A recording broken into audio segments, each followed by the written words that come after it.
We've heard this conversation already. Moving on, Dave, read the note on that hatch.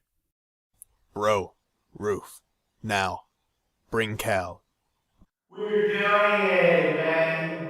We're making this happen.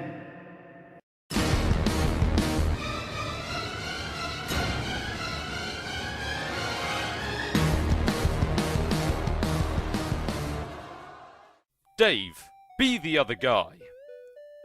You are now the other guy. John, take the dowels and sheets from bed and make a tent.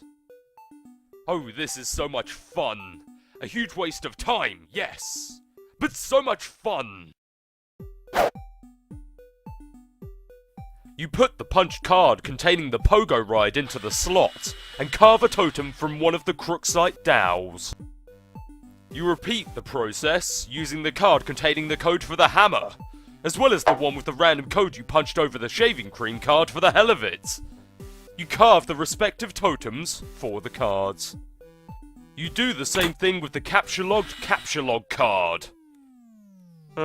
Pretty bare bones looking totem, if you ask you. You stow the totems in your Athenium. The alchemeter requires 1 unit of any type of grist to produce 1 card.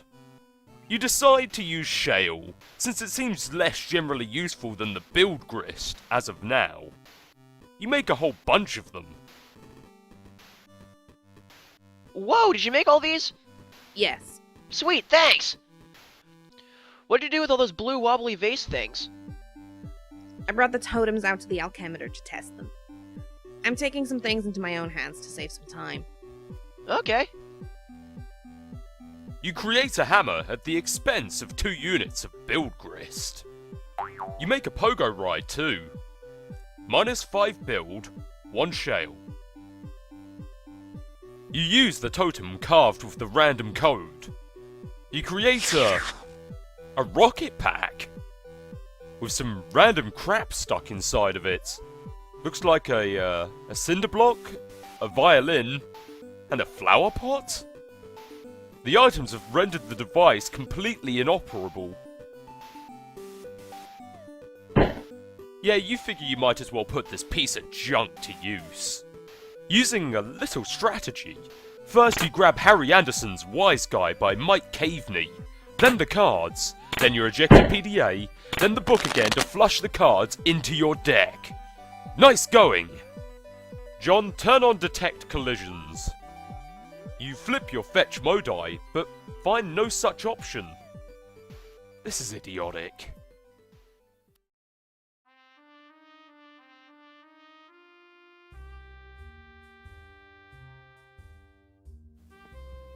An introduction. Who's this wise guy? Blood loss in the Big Easy. New Orleans, 1977. The close-up room at the Magic Castle was this mean little box that tended to fill up with so much smoke you'd swear someone was cremating a wet dog in there. In walks Anderson. There isn't much that gets liquor to pause its journey from the table to my lips, but I'll be the bastard love child of a listless octoroon if that kid wasn't the cat that swallowed the canary in a dapper little hat. It looked like he was testing the tensile strength of his suspenders to the damn near limit with a pair of cocky thumbs. I wasn't impressed. But I was a fool. So in my motion for another beverage, he'd already slipped into polite conversation at a table held down by some notoriously brusque regulars. He had them in no time flat. They were melting butter in his glass ramekins. Whatever tatty yarn he'd spun to win them over, I didn't catch a word of it. One of them laughed. I was angry. Envious? Maybe a little. Yeah, you bet I was. Anderson had one of those little wooden finger choppers that Mickey Hades used to sell, the kind where the blade could be removed easily and clearly shown. It was a very convincing little guillotine that did not look like a novelty store toy. Harry would get a guy to examine the chopper and then cut a cigarette in half. Then he held the guy's hand up and told this silly story. The story, of course, was artifice, a distraction for the guy and the audience while he worked his stuff with the chopper. Or it would become that once his famous chopper trick was perfected, vaulting him to fame, fortune, and the crowning position in the television judiciary. With what became his signature aplomb, Anderson was in moments of font of breast pocket gauze, profuse apology, and redoubling determination. It's really amazing how hard it is to find a bloody sausage-sized piece of a guy on the floor of a room that dark and smoky.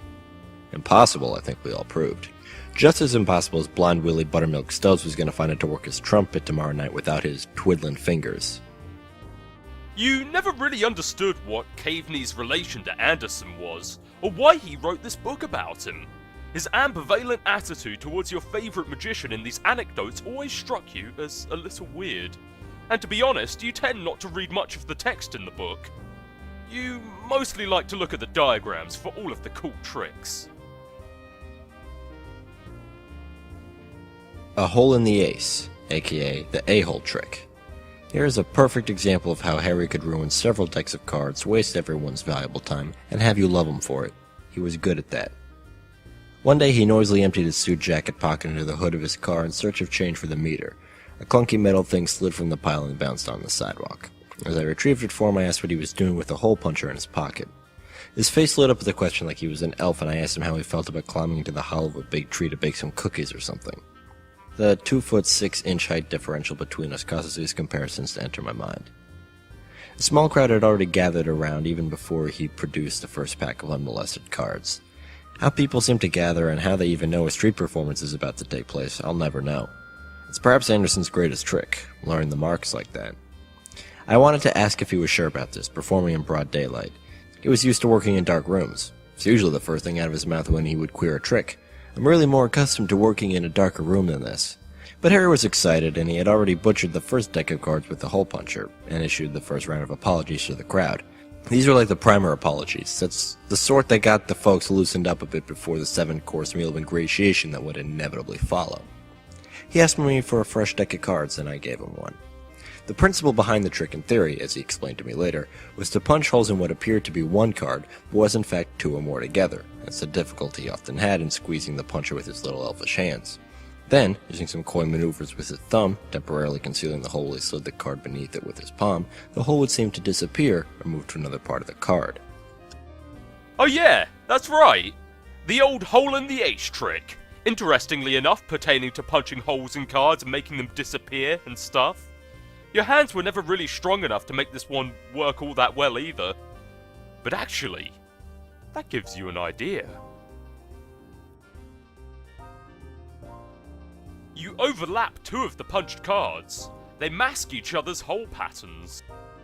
You carve another totem using the new combined hole pattern. You take it to the alchemister and...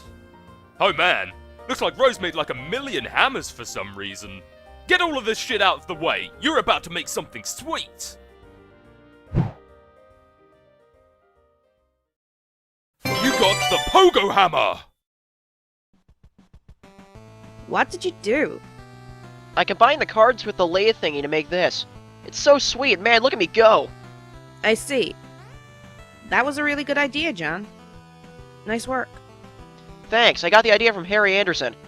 Who? You know the show Night Court? No. Oh, well, bottom line is he's awesome, and that's really all there is to say on the matter. You get a vicious rhythmic bouncing combo going and easily slay the imp in one blow. You and the pogo ride are catapulted sky high in the process.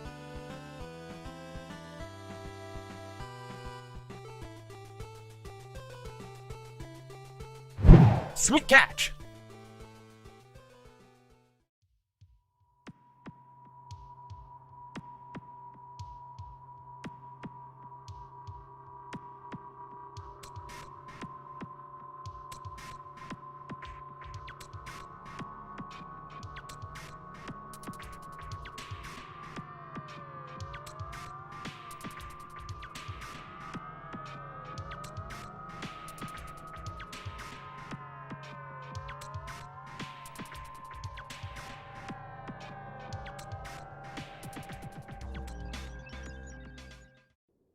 Hey, that was a pretty, nice, Sweet catch.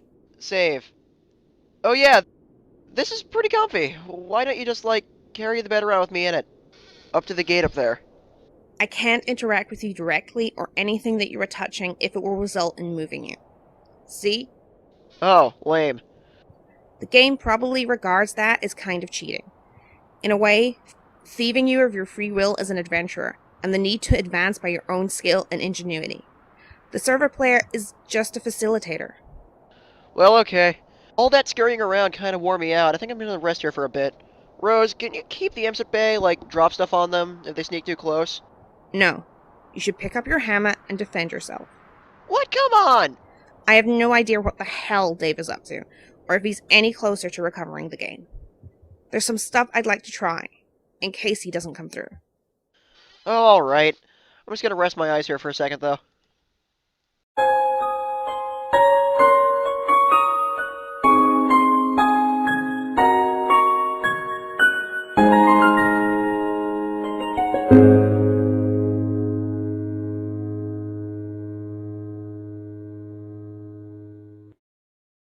Rose, check the Alchemy Excursus.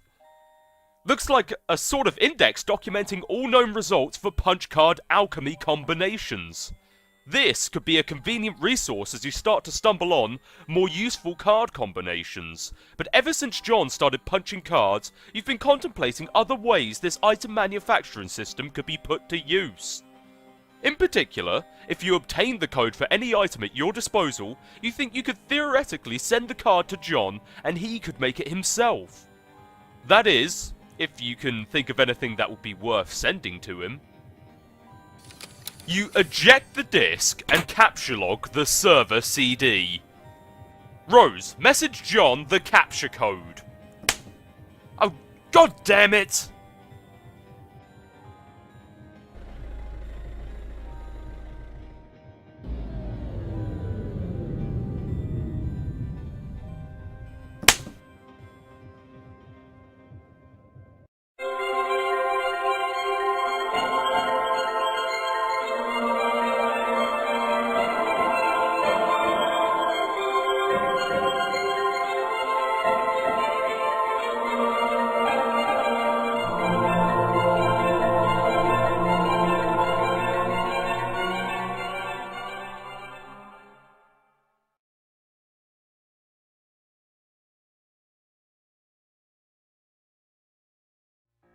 Hey!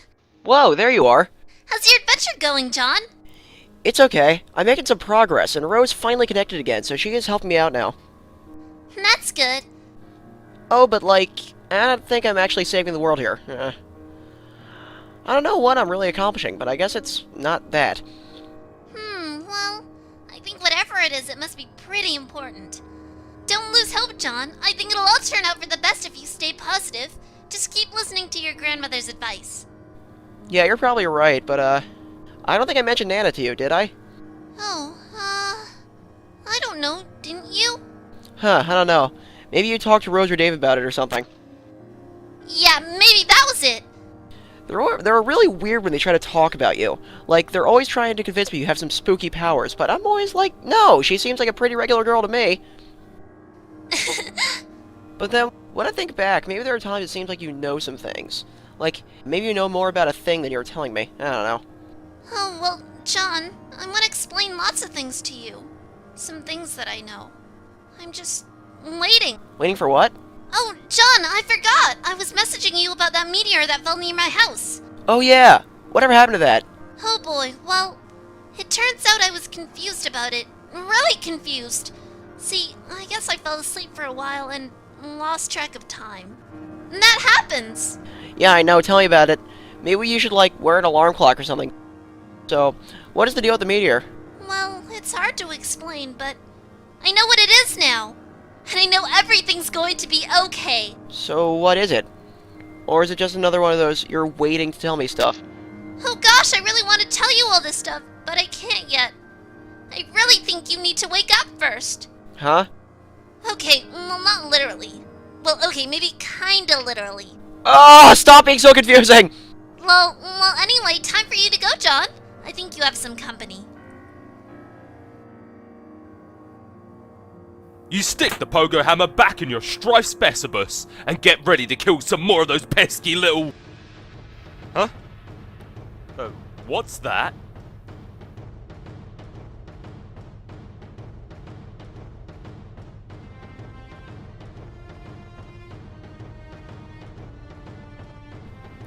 Rose? Why are you dropping something on that thing? Oh no! John, be the imp. You be the imp and quickly abscond the fuck out of here. This is what weaker adversaries do whenever things get too hot to handle, which is frequently.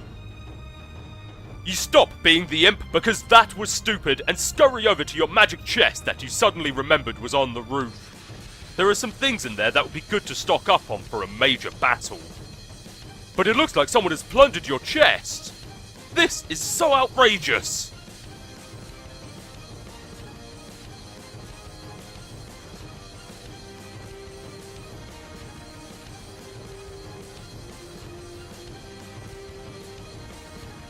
You are being ambushed! There isn't much room to maneuver on this sloping roof.